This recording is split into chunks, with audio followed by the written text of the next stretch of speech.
tout d'abord, je tiens à remercier l'UPR de physiologie et professeur Orkaï de m'avoir invité pour être parmi vous aujourd'hui. C'est toujours un plaisir et merci pour cette générosité de partage. C'était très intéressant.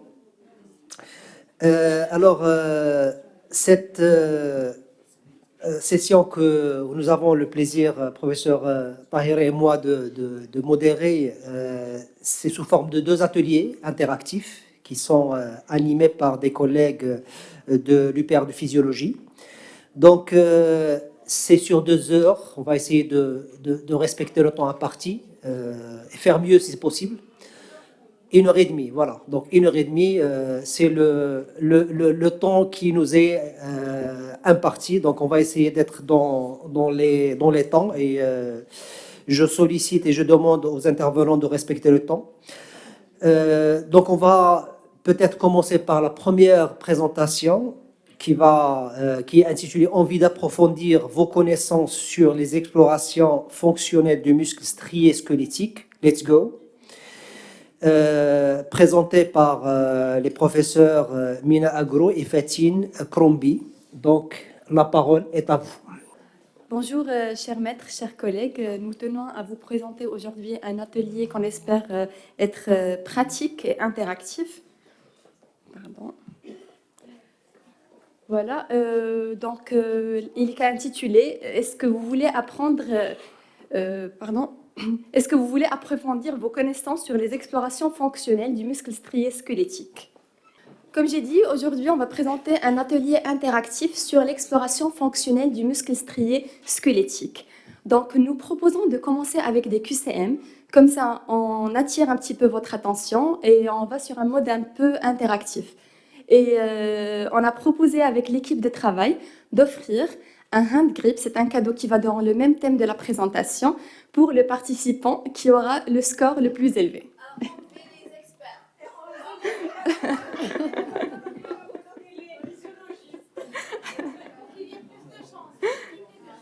Ok.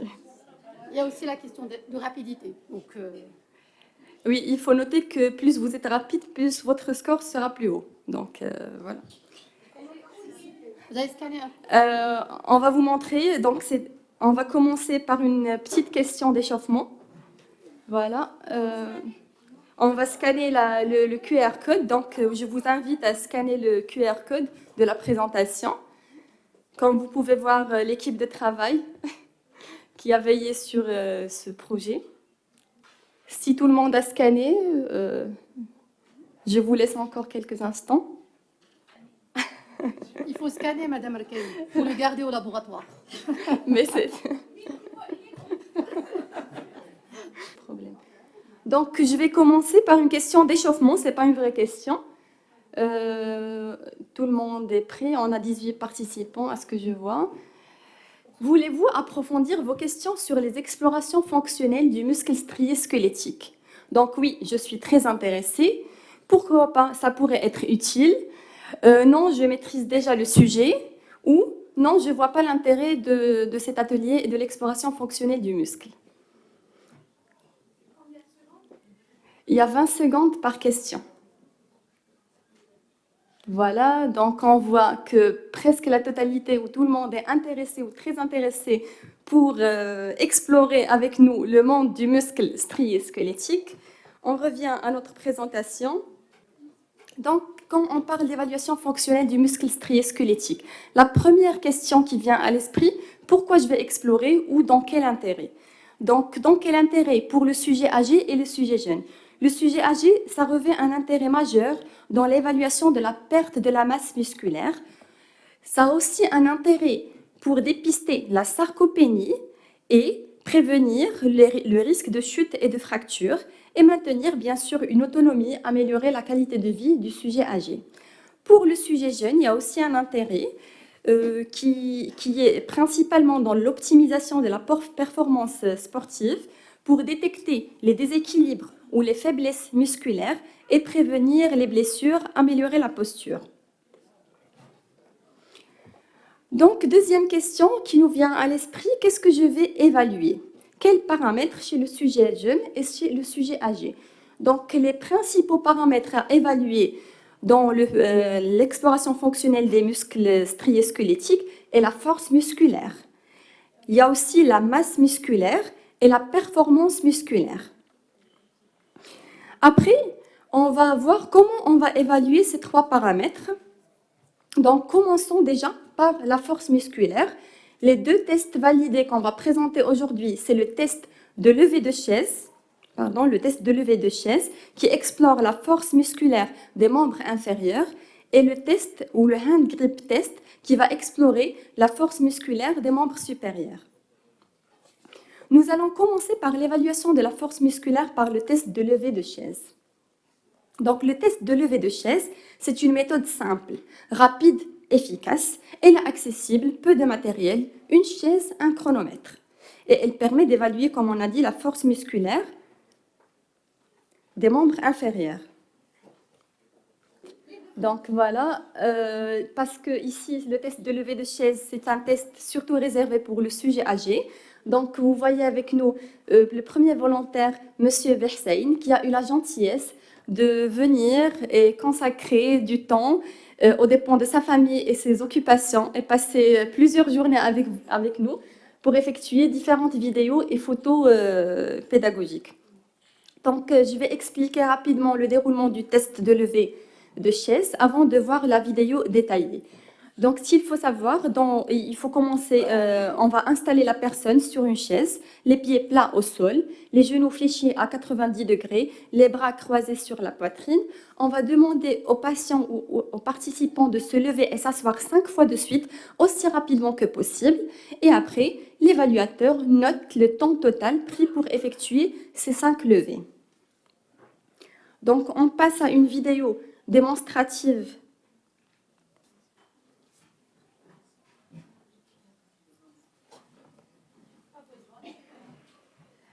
D'accord. Voilà. Donc, matériel simple, chaise, chronomètre, voilà.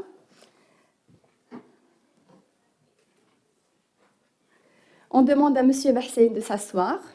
Les genoux sont fléchis à 90 degrés, les pieds plats à plat au sol. Donc, on va lui demander de croiser les bras sur la poitrine. Et après, l'évaluateur va expliquer clairement comment effectuer les 5 levées. Il doit s'asseoir, se lever 5 fois de suite, le plus rapidement possible, et on va chronométrer en même temps. Donc, voici M. Behsein. On l'avait fatigué ce jour, il a refait à plusieurs reprises pour... Et on note le résultat final. Donc, le test de levée des chaises, quel intérêt? Donc, c'est le dépistage, il faut retenir, c'est le dépistage de la sarcopénie chez le sujet âgé et le suivi d'efficacité de programmes de rééducation et de programmes d'entraînement. Pour les valeurs de référence, donc selon les définitions actualisées du groupe de travail européen de la sarcopénie en 2019, si la durée du test est supérieure ou égale à 15 secondes, ça peut indiquer une diminution de la force musculaire et c'est un indicateur d'une sarcopénie. S'il est inférieur à 15 secondes, la force musculaire est normale. Donc, je passe la parole à ma collègue pour continuer l'évaluation de la force musculaire avec le hand grip test. C'est le cadeau de la fin. J'imagine que vous allez suivre très bien le hand grip test pour savoir comment ça marche au cas où vous le gagnez. Alors, le hand grip test, c'est un outil clinique, et je souligne clinique. Donc, ça se fait au lit du malade, dans le service. On n'a pas besoin de déplacer le malade, on n'a pas besoin de demander un examen de laboratoire ou de radiologie, qui va permettre d'évaluer la force musculaire des membres supérieurs, c'est-à-dire la force de préhension. Il est utilisé particulièrement chez les sujets âgés pour évaluer et dépister la sarcopénie, mais il peut être aussi utilisé chez le sujet jeune, sportif ou pas, pour évaluer et faire le suivi aussi de la force musculaire. C'est un examen qui est simple, qui n'est pas invasif et qui permet de mesurer objectivement et de manière reproductible la force de préhension. Pourquoi évaluer la force musculaire? Plusieurs études ont montré une association entre la force de préhension et plusieurs aspects, divers aspects de la santé, notamment la mortalité, l'hospitalisation, la durée de séjour, l'aspect fonctionnel, l'aspect psychologique, l'espérance de vie en général. Et là, c'est plusieurs études qui ont montré ça. Donc, des études qui ont été faites chez le patient diabétique spécialement, d'autres qui ont été faites chez les patients avec des comorbidités cardiovasculaires, et la force musculaire a été associée à une rigidité artérielle beaucoup plus importante, à un risque de maladie cardiovasculaire beaucoup plus important. Ça a été évalué aussi chez les patients en insuffisance rénale chronique, chez les patients avec des hépatopathies, chez les patients avec des déficiences intellectuelles. Et là, une étude qui a été publiée en 2018 qui a montré une association, une corrélation entre le hand grip test et la qualité de vie des patients âgés. Donc, c'est un test qui est très important dans l'évaluation globale de la santé, dans le dépistage précoce de sarcopénie, essentiellement chez les patients qui présentent des pathologies chroniques. Il a une valeur prédictive, selon les études, une force de préhension faible est associée à un risque de maladie, de décompensation, de prolongation de la durée de séjour et de mortalité beaucoup plus élevée. C'est un test qui est simple et donc ça encourage les patients à le faire et ça les motive à le faire de façon des fois même autonome, c'est-à-dire le patient lui-même peut faire le hand grip test pour faire le suivi de sa force musculaire. Et c'est un examen qui n'est pas invasif et qui est rentable et qui peut être appliqué à diverses pathologies. Donc, il est polyvalent. Comment ça se fait? Comme on vient de dire, c'est un test qui peut être fait aussi bien chez le sujet jeune que chez le sujet âgé et qui nécessite un matériel simple, donc un dynamomètre. Chez le sujet jeune, ça se fait en position debout. Chez le sujet âgé, on peut le faire en position assise pour assurer sa sécurité et son confort. Et là, je remercie vivement M. Khalil Abdi qui est présent avec nous dans l'amphi et qui a consacré du temps et de la force pour faire le hand grip test. Et aussi M. Labi Bahsein qui, je pense, aussi est présent avec nous dans l'amphi et qui lui aussi a consacré du temps et de la force pour faire et refaire l'examen plusieurs fois. Pour l'enregistrement. Alors, comment on fait le hand grip test? Donc, c'est un examen qui nécessite un outil simple, un dynamomètre. Ça, c'est un exemple. C'est un exemple, bien sûr. Alors, professeur Robertin a dit que celui de 1 000 € correspondra à quelque chose qui est de... Donc, c'est surtout l'évolution. C'est le suivi de l'évaluation. Donc, chez le sujet jeune, on peut le faire en position debout. Il faut juste veiller à ce qu'il soit en position correcte, avec un dos bien droit, les pieds bien plats au sol. Chez le sujet âgé, donc assis sur une chaise avec les genoux fléchis à 90 degrés et les pieds bien plats au sol. Donc, il faut bien expliquer la procédure parce que c'est un examen qui nécessite la coopération du sujet. Il faut bien sûr bien placer le dynamomètre et veiller à ce que la position du bras soit à 90 degrés pour le coude. Et puis, on demande au patient de serrer aussi fort que possible pour afficher donc à la fin la force, une valeur qui correspond à la force de préhension. Alors, pour l'interprétation, c'est la force musculaire et ça va être très différent en fonction de l'âge, du sexe et même des ethnies. Là, c'est pour dire que tout simplement, la force musculaire est différente chez les femmes. Là, c'est la force de préhension moyenne chez les hommes en fonction des pays. Et là, chez les femmes, donc on voit que les courbes, c'est différent. Aussi bien pour l'origine, la population taïwanaise et la population saoudienne, ils ont pratiquement la même force de préhension moyenne. Par contre, les autres populations, ils ont une force de préhension beaucoup plus importante, à savoir la Turquie, l'Australie, etc. On voit aussi que la force de préhension diminue avec l'âge. Et c'est là pour dire que les normes varient en fonction du sexe, mais aussi en fonction de l'âge. Là, c'est des normes qui sont établies à travers plusieurs études et qui montrent que, par exemple, pour un patient âgé de 30 ans, le fait d'avoir une force de sexe féminin le fait d'avoir une force de préhension supérieure affichée au dynamomètre supérieure à 38,7, c'est-à-dire qu'il a une force musculaire excellente, parce que ça dépasse 90% de la force, de la force de préhension de 90% des individus de même âge. Chez le sujet âgé, donc, il y a plusieurs valeurs en fonction des plusieurs groupes de travail. Et les dernières recommandations du groupe de travail de sarcopénie qui a été publié en 2019 recommandent une valeur de moins de 30 kg pour l'homme, moins de 20 kg pour la femme, comme facteur qui doit faire suspecter une sarcopénie et pousser les investigations plus loin. Voilà, on va enchaîner avec les QCM et là, ça commence... le jeu commence. On a 17 QCM. Il faut être rapide. La première question, c'est pas compté. Donc, vous êtes tous à égalité, mais voilà, pour la première, puisque toutes les réponses étaient correctes. On commence par la deuxième question. Donc, bien sûr, la rapidité. Donc, quel est l'objectif principal du test de levée de chaise? Est-ce que c'est évaluer l'endurance cardiovasculaire, mesurer la force musculaire des membres inférieurs, tester la flexibilité articulaire ou diagnostiquer une pathologie neurologique? Donc, on voit que la plupart ont eu la réponse juste. Bien sûr, c'est pour mesurer la force musculaire des membres inférieurs, comme on a cité dans la présentation. À chaque fois, on va avoir un classement, donc pour encourager.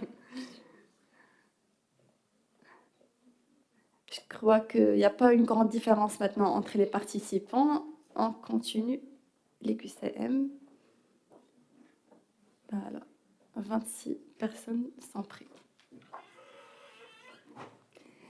Quel critère peut être utilisé pour suspecter une sarcopénie à partir du test de levée de chaise? Un temps supérieur à 20 secondes pour les 5 répétitions, une incapacité de se lever de la chaise sans assistance, un temps qui est supérieur à 15 secondes pour 5 répétitions, où toutes les réponses sont correctes.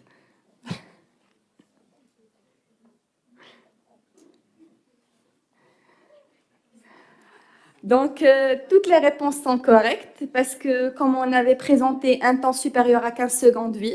Donc, d'office, ceux qui auront plus de 20 secondes aussi, c'est correct. Une incapacité de se lever de la chaise, c'est aussi un indicateur de sarcopénie, puisque le test sera négatif. Encore le classement. Je crois maintenant qu'il y aura des personnes qui vont se distinguer. Dragonite. Il y a des noms mystérieux là. La 4e question.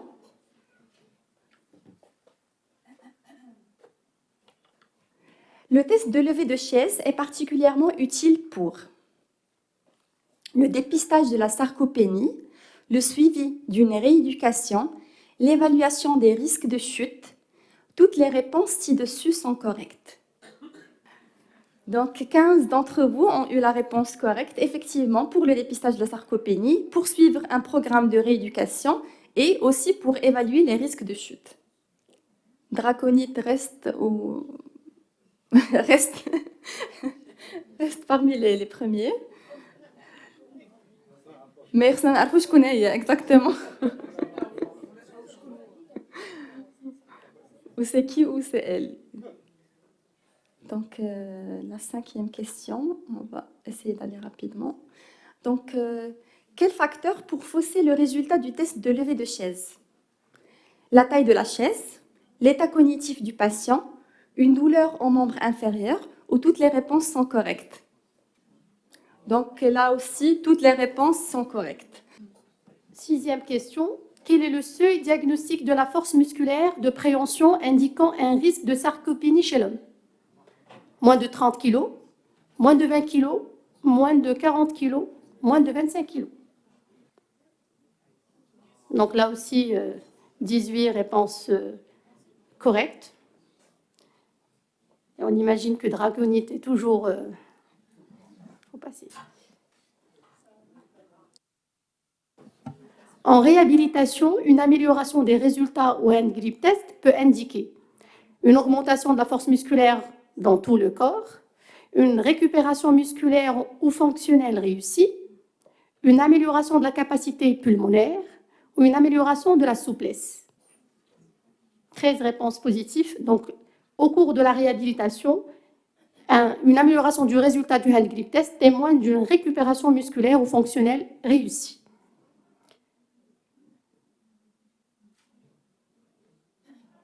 On aura, je pense, des surprises pour le classement. On va passer à la deuxième partie que ma collègue va introduire. C'est l'évaluation de la performance musculaire. Donc, on passe au deuxième paramètre évalué, qui est la performance musculaire et qui est évalué par 2 tests validés, qui sont le test de marche de 4 mètres et le myotest ou l'accéléromètre. On va commencer par l'évaluation de la performance musculaire par le test de vitesse de marche sur 4 mètres, qui est une méthode simple pour évaluer la vitesse de marche et aussi la performance musculaire chez le sujet âgé. C'est un indicateur clé pour le dépistage de la sarcopénie chez le sujet âgé notamment.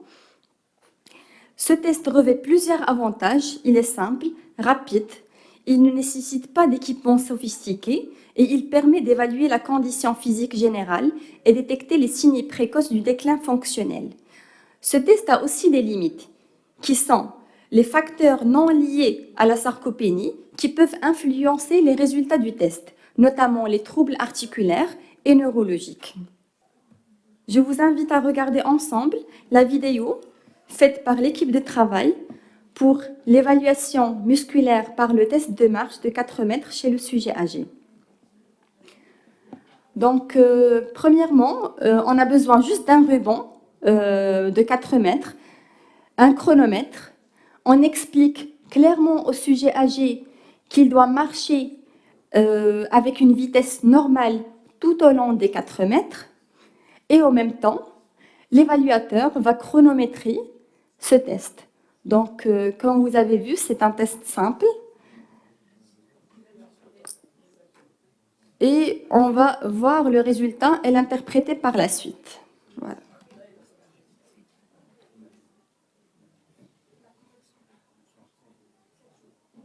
Donc, M. Behsain avait fait 6 secondes 20 pour traverser les 4 mètres.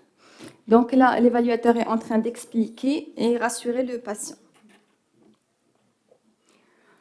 Pour l'interprétation, selon la définition du groupe européen de la sarcopénie qui sont actualisées en 2019, une vitesse de marche inférieure à 0,8 mètres par seconde est un indicateur de sarcopénie. La définition européenne de la sarcopénie, qui est actualisée en 2019, une vitesse de marche qui est inférieure à 0,8 mètres par seconde, c'est un indicateur de sarcopénie, tandis qu'une vitesse normale, c'est une vitesse qui est évaluée à supérieure ou égale à 1 mètre par seconde.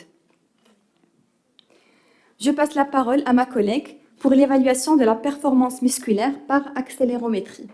Donc, dans le cadre de l'évaluation de la performance musculaire, qui est définie par la capacité du système musculaire à générer de la force, de la puissance, de l'endurance pour réaliser des mouvements fonctionnels ou des tâches physiques spécifiques en réponse à un stimulus donné, on peut utiliser ce qu'on appelle l'accélérométrie, donc avec un appareil qu'on appelle l'accéléromètre, le nom commercial c'est le myotest.